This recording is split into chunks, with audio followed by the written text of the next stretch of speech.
देखो अभी हम लोग आपके दूसरा चैप्टर है ना वहां से शुरू करेंगे और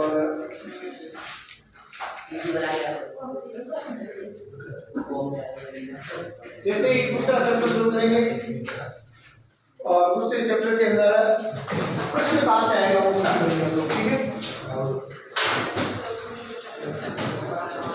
सभी ध्यान दो।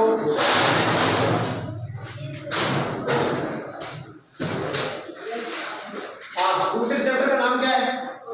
बहुपद। कौन सा नाम है चैप्टर का नाम क्या है? बहुपद। बोर्ड एग्जाम जो 2024 के अंदर आपके होगा, 2024 मार्च 2024 के अंदर होगा, उसमें आपके प्रश्न कहां से आएगा उसके बारे में हम लोग पढ़ेंगे।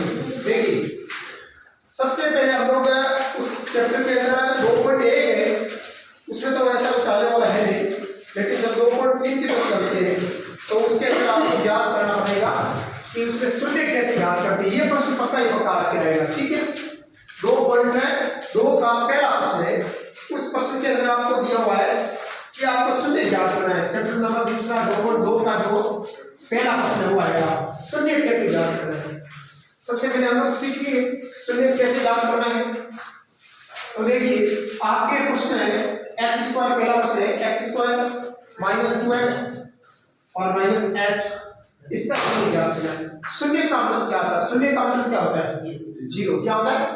आप बोल भी सकते हैं, कोई दिक्कत नहीं है। शून्य का मतलब क्या होता है? जीरो। और जीरो का मतलब होता है जिसके बराबर क्या करना है? जीरो करना है। जिसके बराबर क्या कर दिया? जीरो। इसके बराबर जैसे ही हमने जीरो किया तो उसका मान कितना आएगा? जो x का मान कितना है वो आपको याद करना है। राइट बात है, समझ आ रही बात? अब देखो शून्य में इसके बराबर जीरो कर दिया तो x के याद करने के हमारे पास बहुत सारी विधियां हैं। आप इसको कैसे याद कर सकते हो? द्विघात समीकरण से भी याद करते हो, आचार्य विधि से भी याद कर सकते हो, गुणनखंड विधि से भी याद कर सकते हो, पूर्वग्रह विधि से भी याद कर सकते हो। आपके पास बहुत सारी विधियां हैं। हम लोग इसको याद करेंगे गुणनखंड विधि से। कौन सी विधि से याद करेंगे? गुणनखंड विधि से। एक बार में आपको गुणनखंड विधि से भी याद कर सकते हैं। इसको मैंने कहा बहुत सारी विधियां आप कोई विधि से कर सकते हो, ठीक है। इसमें कोई ऐसा नहीं है कि भाई उस विधि से करना है, किसी विधि से करना है। देखिए जैसे आपके पास प्रश्न है x स्क्वायर -2x -8 0। अब आपको क्या करना है? पीछे वाले, ये आगे वाला, सबसे पीछे वाला, आगे वाला क्या है? 1, सबसे पीछे वाला क्या है? क्या है? -8 बराबर क्या होता है? -8। और जोड़ने पर कितना आना चाहिए? बीच वाली संख्या कितनी है? माइनस। जोड़ने पर कितनी संख्या आनी चाहिए? -2। और गुणा करने पर कितनी आनी चाहिए? -8। ऐसी संख्या आप सोच के बताओ, ऐसी संख्या जिसका गुणा करने पर कितना आना चाहिए? -8 और जोड़ने पर आना चाहिए -2। कौन सी संख्या है? -8 और +2। चलो देखते हैं। आपने कहा कि सर -2 और -4 और +2 इनको गुणा करो, कितना आता है? 4 का 2 से गुणा करो, कितना आता है? -8। सही बात है, ये तो कंडीशन सेटिस्फाई हो रही है। चलो ये तो जोड़ो, कितना आ रहा है? 4 माइनस का प्लस का 2, 4 और 2 कितने होते हैं? 4 माइनस के और प्लस के 2 है। चलो गुणा करने पर जोड़ने पर कितना आना चाहिए? -4। इसका मतलब ये सही है। ये किसके टुकड़े करने आपको? जो बीच वाली टर्म दिख रही है इसके टुकड़े करने। समझ में आ रही बात? इसके टुकड़े करने तो आगे वाले में तो कुछ करना नहीं है, और बीच वाले में क्या करना है? इसके टुकड़े करने। हमने टुकड़े किए, क्या है हमारे पास? -4 और +2। आप इसको क्या लिख सकते हैं? -4x और +2 और -8 बराबर 0। अब देखो दोनों में कॉमन लो, इन दोनों में क्या कॉमन आ रहा है? x। क्या कॉमन आ रहा है? x। और पीछे क्या बचा? x।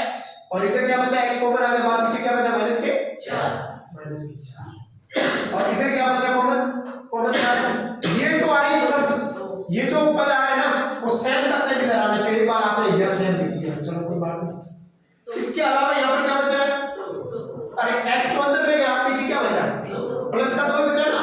x की गुणा में क्या आ रहा है? प्लस का 2 आ रहा है, तो यहाँ पर मैं लिख दिया 2 बराबर क्या लिख दिया 0। अब क्या करना आपको, अब कॉमन लेना, इसके अंदर कॉमन क्या आया x माइनस 2 फॉर इधर भी है और x माइनस 2 फॉर इधर भी है, दोनों पद के अंदर है तो x माइनस 4 कॉमन ले लिया। पीछे क्या बचा मतलब x प्लस 2 बराबर 0, x माइनस 4 के बराबर भी 0 करो और दूसरी बात x माइनस से x प्लस 2 के बराबर 0 करो। या तो x के मान x माइनस 4 का मान 0 होगा गुणनखंड के रूप में, या तो इसका मान 0 होगा और या इसका मान 0 होगा।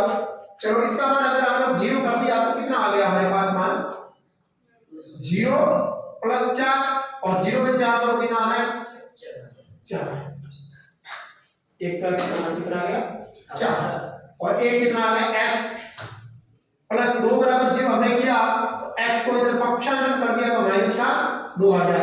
x के मान हमारे पास कितना आएंगे, एक तो प्लस का 4 आ गया, दूसरा 2 आ गया मान। देखो एक बार उत्तर को भी दे